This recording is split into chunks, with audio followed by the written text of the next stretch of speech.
दुनिया एक सराय है।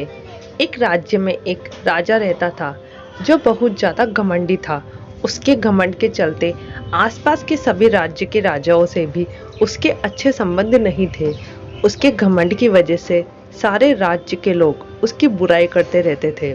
एक बार की बात है, उस गांव से एक साधु महात्मा गुजर रहे थे। उन्होंने भी राजा के बारे में सुना और राजा को सबक सिखाने की बात सोची। साजू तेजी से राजमहल में बिना और प्रहरियों से पूछे सीधे अंदर चले गए। राजा ने देखा तो वो गुस्से से भर गया।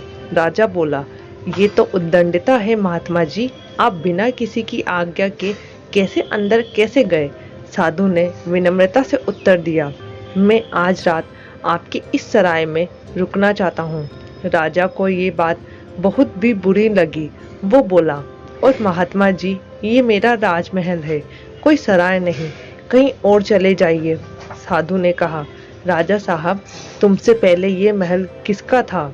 राजा, जी मेरे पिताजी का।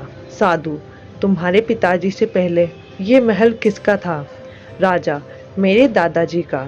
साधु ने मुस्कुराकर कहा, हे राजा जी, जिस तरह अक्सर लोग सराय में कुछ देर रहने के लिए आते हैं, वैसे ही ये तुम्हारा ये जो राजमहल भी है, जो कुछ समय पहले तुम्हारे दादाजी का था, फिर कुछ समय के लिए तुम्हारे पिताजी का था, अब कुछ समय के लिए तुम्हारा है, कल किसी और का हो जाएगा। ये राजमहल जिस पर तुम्हें इतना घमंड हो रहा है, ये एक सराय ही है जहाँ एक व्यक्ति कुछ समय के लिए आता है और फिर चला जाता है। साधु की इन बातों से राजा इतना प्रभावित हुआ कि सारा राजपाट और मान सम्मान छोड़कर साधु के चरणों में गिर गया और महात्मा जी से क्षमा मांगी। और फिर उसने कभी घमंड ना करने की शपथ ली।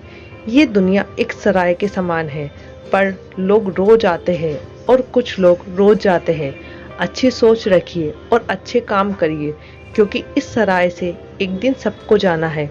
तो दोस्तों, आपको ये कहानी अच्छी लगे तो प्लीज़ चैनल को लाइक से सब्सक्राइब करना ना भूलें। Thank you.